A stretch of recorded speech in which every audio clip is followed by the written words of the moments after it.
Hello বন্ধুরা, good morning. কেমন আছো তোমরা সবাই? আমি কিন্তু খুব ভালো আছি। তো দেখো, আজকে সকাল সকাল একটা ব্লগ শুরু করে দিলাম। তো আজকের ওয়েদারটা কিন্তু খুব সুন্দর, রাতে ঝমঝম করে বৃষ্টি হয়েছে। আর দেখো ওয়েদারটা দারুণ। আর এদিকে দেখো সুন্দর ওয়েদারে কিন্তু ফ্রেশ খেতে খুবই ভালো লাগে। আর এটা হচ্ছে কাশ্মীরি খোয়া ফ্লেভার। এটা আমার সবচেয়ে প্রিয় ফেভারিট একটা ফ্লেভার। তো চলো, আমার ফ্রেশ খাওয়া কমপ্লিট। আর এবার আমি আমার ব্রেকফাস্টটা রেডি করে নিচ্ছি। তো তোমরা ব্রেকফাস্টে কে কী খাও আমাকে একটু কমেন্ট করে জানাবে। আমি কিন্তু গত 8 বছর হলো আমি এই নিউট্রিশন শেকটাই খাই ব্রেকফাস্টে। যেটা খেতেও খুব ভালো আর খুব হেলদিও। তো যাই হোক, চলো খাওয়া দাওয়া শুরু করি। এরপর রান্না বাড়ি আছে, আরও অনেক কাজ আছে, সারাদিন সব কিছুই তোমাদের সাথে আজকে শেয়ার করছি। তো দেখো আমার শেকটা রেডি হয়ে গেল। আমি এবার মিক্সিতে ঘুরিয়ে নেব, তাহলে কিন্তু আমার রেডি। তো সকালে ব্রেকফাস্টের জন্য আমার কোনো ঝামেলা নেই। তবে এখন মাঝে মাঝে একটু বৃষ্টি হবে, সেটা বোঝা যাচ্ছে, কারণ সামনে অম্বাবুচি আসছে, 22 তারিখে অম্বাবুচি। তো অম্বাবুচির সময় দেখবে একটু বৃষ্টি বাদলা হয়। তো বৃষ্টি হলে এমনিতে ভালো লাগে, গরম টরম থাকে না, সেই দিক দিয়ে ভালো। আবার কি বলতো, মানে লাগাতার হলে, মানে আমাদের আসামে কি বলতো, বৃষ্টি শুরু হলে না 15 দিন 20 দিন মানে কন্টিনিউ বৃষ্টি হতে থাকে। তখন আবার কি বলতো, জামা কাপড় শুকানো এগুলো খুব চাপের হয়ে যায়, খুব প্রবলেম হয়ে যায়। তো সেটাই। আর অম্বাবুচির সময় তোমরা তো জানো, গুয়াহাটি কামাখ্যা মন্দির খুব জাগ্রত, ওখানেই মেন আর কি। তো ওখানে তোমরা যদি যেয়ে থাকো তো জানোই সব। আর যদি যারা না গেছো কোনো দিন, তো ঘুরে আসবে, খুব সুন্দর কামাখ্যা মন্দির। তো বলে না, সব তীর্থ করে কামাখ্যা মন্দির দর্শন না করলে নাকি তীর্থ সফল হয় না আর কি। তো এটাই আর কি। আর এদিকে দেখো আমি রান্না শুরু করে দিয়েছি। তো কাটা মাছের ঝোল করছি। তো আলু দিয়ে ঝোল হবে এটা। আর বাদ বাকি ডাল তরকারি ওইগুলো তো হবেই। তো রান্না বান্না সেরে নিই। আর অম্বাবুচিতে অনেক নিয়ম থাকে, আমাদের সেরকম নিয়ম নেই। আমাদের শুধু ধরো টক খেতে হয় না, মানে লেবু খায় না এইসব, তারপরে মাথায় শ্যাম্পু ট্যাম্পু এইসব করতে হয় না। তো অনেকের আরও অনেক নিয়ম থাকে আর কি, করে অম্বাবুচি।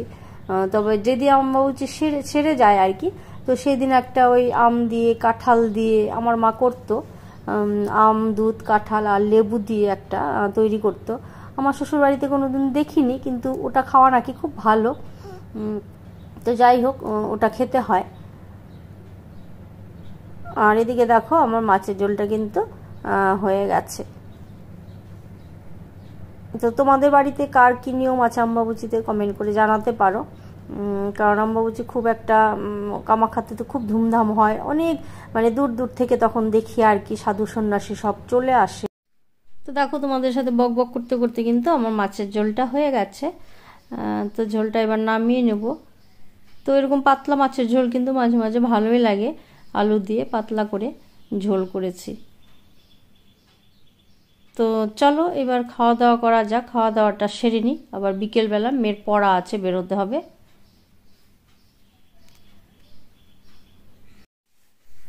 তো আমার রান্নার রেসিপিতে তোমাদের অনেক অনেক কমেন্ট পাচ্ছি, খুব ভালো লাগছে। অ্যাকচুয়ালি রান্না করতে আমি বরাবরই খুব পছন্দ করি, মানে রান্নাটা খুব ভালো মনোযোগ দিয়ে করি আর কি। মানে আমার কি বলতো, ঘর গোছানোর থেকে না মানে রান্না বান্না করতে বেশি ভালো লাগে। তো এটাই আর কি।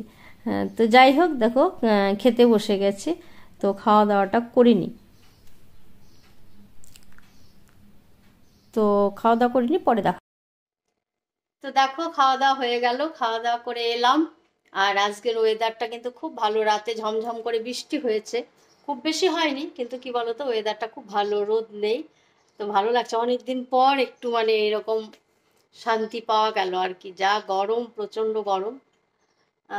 তো যাই হোক, মেয়ের পড়া আছে, বিকেলবেলা একটু বেরোবো, অভিনবদের বাড়িতে যাব। তো আরও কয়েকজন আসবে, একটু আড্ডা হবে। তো কি বলতো, সারাদিন ঘরের মধ্যে থাকা, তো ওদের বাড়িতে গেলে একটু গল্প আড্ডা হয়। তো এটাই আর কি। তো চলো ভিডিওটা দেখতে থাকো, পরে বিকেলে দেখা হচ্ছে। তুই আমার বাড়ি থেকে কাগজ তুলি বলি যে যাবো না, তারপরে আমার নিজেই বলছে যে তোমার চাই না স্যার। বিকেলে প্রতিদিন চা খেতে হবে তোর? হ্যাঁ। তুই এইগুলো তোর বাবা করতে চাই। আমি একে না করলাম, দেখো গল্প করবো একটু, ওইটুকুই, আর এসবে না গরম বললো চপ সিঙ্গারা সব খাবো না। দিয়ে ও বলছে আমার কি আনতে হবে বলো, আমি বলছি না সোমনাথ এখনো আসে। আমি ওকে ফোন করে বলছি, আমি তোমাকে বলার কথা না, কিন্তু না বললে বোনের মতো ধরো আসে হয়ে গেছে। তো দেখো অনেকক্ষণ থেকে ওদের সাথে গল্প আড্ডা বেশ খানিকক্ষণ খুব ভালো কাটলো। আর এদিকে ও নিয়ে এসছে ধোকলা, জিলিপি এইসব, তারপরে আবার কোল্ড ড্রিঙ্কস। তো যাই হোক গল্প টল্প করে আড্ডা দিয়ে বেশ সময়টা অনেকটা ভালোই কাটলো। কেন খাবে না কেন? পেটের প্রবলেম? না ওই রকম কিছুই খাওয়া হবে। সে না খেলাম, ওই গঙ্গার ধারটা দিয়ে পুরো ঘুরে ঘুরে চলে এলাম। একটু আইসক্রিম হোক কি এইটুকু লাগালেই হয়ে যায়। এখন বেশ খানিকটা হয়েছে, একটুখানি ছিঁড়ে দিলেই হয়ে যাবে। ব্যাস আজকে 4 জন দিকে রাত থাকবে না। এটা খেতে ছিল না খেতে জন্মদিনে ওই যে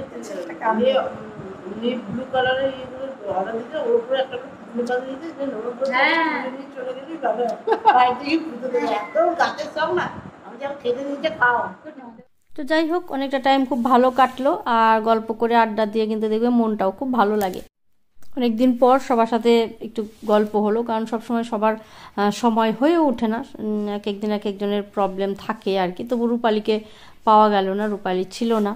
আর দেখো বাড়িতে চলে এসেছি, আর মেয়ে আজকে ডিনারে খাবে পিৎজা অর্ডার করেছে।